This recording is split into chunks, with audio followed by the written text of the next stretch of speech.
नमस्कार माऊली. चला ज्ञानेश्वरीच्या सहवासात. ज्ञानेश्वरी अध्याय 8 मधील ओवी 193 ते ओवी 198च्या सहवासात आपण जाऊया. ज्ञानोबारायांनी आपल्याला सांगितलंय, जो साधक काया वाचा आणि मनाने एका अक्षर पुरुषाशिवाय अर्थात पुरुषोत्तमाशिवाय किंबहुना ज्यांनी आपल्या आराध्य देवतेलाच परब्रह्म स्वरूप मानलेलं आहे, तोच भाव आराध्य देवतेच्या ठिकाणी ठेवून काया वाचा मने नामस्मरण साधना उपासना करतो, त्या साधकाला त्याच्या एकनिष्ठेचं उत्तम पीक मिळतं. आणि ते उत्तम पीक देणारा तो पुरुषोत्तमच असतो. आणि ते पीक कुठलं तर भक्तीचं पीक मिळतं.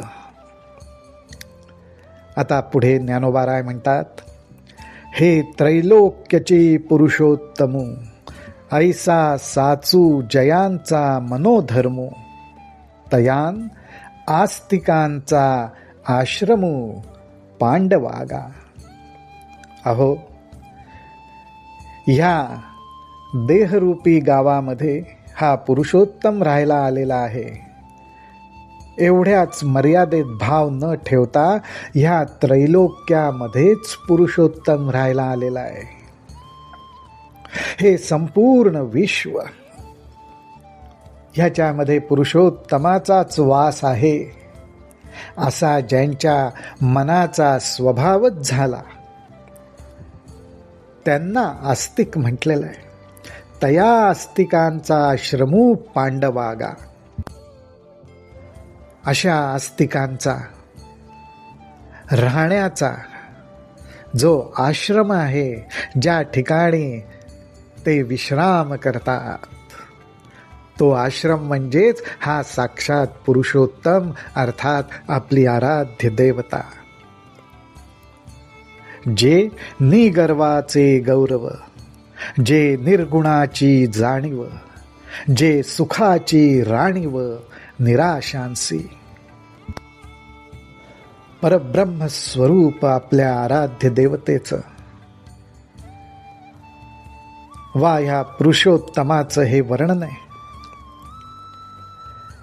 ज्या ठिकाणी गर्व गळून पडला, काया वाचा मने असलेला सर्व गर्व गळून पडला, असा निरअभिमानी साधक, त्या निरअभिमानी साधकालाच त्या पुरुषोत्तमाचं मोठेपण जाणवतं. त्याचा काय गौरव आहे, त्याची काय महती आहे, ही निरअभिमानी साधकाला जाणवते. त्याचबरोबर त्या पुरुषोत्तमाचं जे निर्गुण स्वरूप आहे, निर्गुण म्हणजे अर्थात 3 गुणांच्या पलीकडचं परमशुद्ध परमपवित्र असं जे स्वरूप आहे, त्या स्वरूपाची जी जाणीव आहे ती सुद्धा या पुरुषोत्तमाचीच आहे, हे सुद्धा त्या निरअभिमानी साधकाला जाणवतं. एवढंच नाही, जे सुखाची राणीव निराशांसी. इथे निराशा हा शब्द नाहीये, तर निराशा, ज्यांची आशा सुटलीये, ज्यांना आता विषयांबद्दल विकारांबद्दल कुठलीही आशा मनात राहिली नाहीये, विषयांच्या ठिकाणी ज्यांनी आशांचा त्याग केलेला आहे, त्यांच्या ठिकाणी जी उत्पन्न होते ती निराशा. आणि ज्यांनी विषयांच्या इच्छांचा त्याग केला, त्यांच्याच पाशी सुख नांदत असतं, जे सुखाची राणीव. असं हे पुरुषोत्तमाचं स्वरूप आहे. ह्या पुरुषोत्तमाचा अनुभव साधकांना येतो. जे संतोषिया वाढिले ताट, जे अचिंता अनाथांचे मायपोट, भक्तीसी उजू वाट जया गावा. जे संतोषिया, जे संतोष स्वरूप झालेले आहेत, अर्थात ज्यांच्या मनामध्ये आता समाधानाशिवाय दुसरं काही नाही.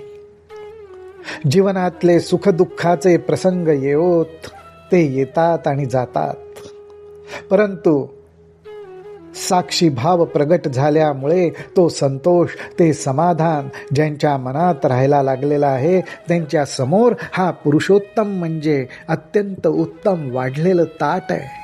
म्हणजेच परम संतोषाचं ते ताट आहे.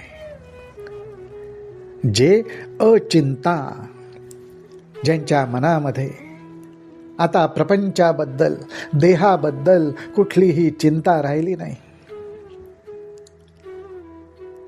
जे अनाथांचे, त्याचबरोबर ज्यांना परमेश्वराशिवाय, माझ्या आराध्य देवतेशिवाय मला दुसरं कोणी नाही, असा निष्ठावंत भाव ज्यांच्या मनामध्ये प्रगट झाला, त्यांच्यासाठी हा पुरुषोत्तम मायपोट.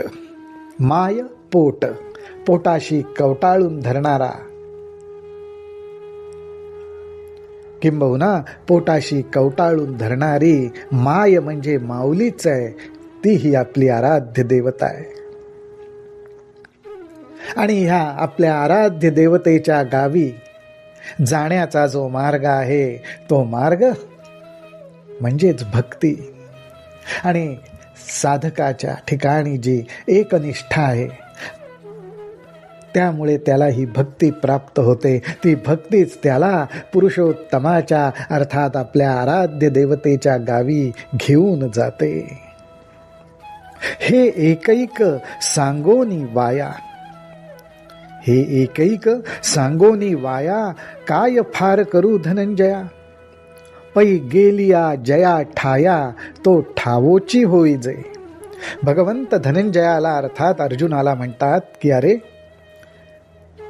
हे एक एक मी वर्णन करून फार काय सांगू तुला, किती सांगायचं तुला. परंतु धनंजया, तुला एकच सांगतो, ज्या ठिकाणी गेलो, अर्थात ज्या ठिकाणावर जाऊन आपण पोचतो, ते ठिकाणच आपण होऊन जातो. साधक नामस्मरण आणि उपासना ह्याच्याद्वारे भक्ती प्राप्त करून घेतो. भक्तीचा झरा त्याच्या हृदयात व्हायला लागतो आणि त्या भक्तीच्या वाटेवर चालत तो ज्या ठिकाणी जाऊन पोचतो, अर्थात आपल्या आराध्य देवतेपाशी जाऊन पोचतो आणि आराध्य दैवत स्वरूपच होऊन जातो. पै गेलिया जया ठाया, तो ठावोची होईजे. यासाठी ज्ञानोबा राय उपमा देतात. ते म्हणतात, हिवाचिया झुळुका, जैसे हिवची पडे उष्णोदका. का समोर जालिया अर्का, तमची प्रकाशू होय. अहो, थंडगार वाऱ्याची जर झुळूक आली तर जे उष्ण किंवा कोंबट पाणी आहे, ते पाणी सुद्धा थंडगार होऊन जातं. त्या पाण्याला दुसरा वावच नसतो. नुसता थंडगार वाऱ्याची झुळूक येण्याचा अवकाश, ते पाणी सुद्धा थंडगार होऊन जातं. का समोर जालिया अर्का, तमची प्रकाश होय. किंवा अंधार प्रकाशाला सामोरा गेला, किंवा प्रकाश अंधाराला सामोरं गेलं, तरी सुद्धा अंधार प्रकाश स्वरूपच होऊन जातो. त्याप्रमाणे हा जीव भक्तीच्या वाटेवरून चालता चालता भगवंतापाशी जाऊन पोचतो, भगवंताला सामोरा जातो आणि भगवंत स्वरूपच होऊन जातो. तैसा संसारू जया गावा, गेला सांता पांडवा, होऊनी ठाके आघवा मोक्षाचाची. त्याचप्रमाणे पांडवा, अर्थात अर्जुना, जो संसारात जो संसारात काया वाचा मने आपल्या आराध्य देवतेचीच उपासना साधना करत राहतो, त्याचंच नामस्मरण करत राहतो, त्या संसारातच त्याला भक्तीची वाट सापडते आणि त्या वाटेवरून चालत त्याला भगवंताची प्राप्ती होते. ह्याचाच अर्थ असा, त्याचा संसारच भक्ती रूप मोक्ष स्वरूप होऊन जातो. संसार सुद्धा भगवंताच्या समोर येऊन उभा ठाकला की तो संसार सुद्धा भगवंतमयच होऊन जातो. तो संसारच मोक्ष स्वरूप होऊन जातो. हे ज्ञानोबा राय आपल्याला इथे सांगतात. माऊली हो, आपणही नामस्मरण करत काया वाचा मने आपल्या आराध्य देवतेविषयी भाव ठेवून आपलं जीवन व्यतीत केलं तर आपलं हे जीवन, आपला हा संसार हाच मोक्षरूप होऊन जाईल. रामकृष्ण हरी, रामकृष्ण हरी, रामकृष्ण हरी.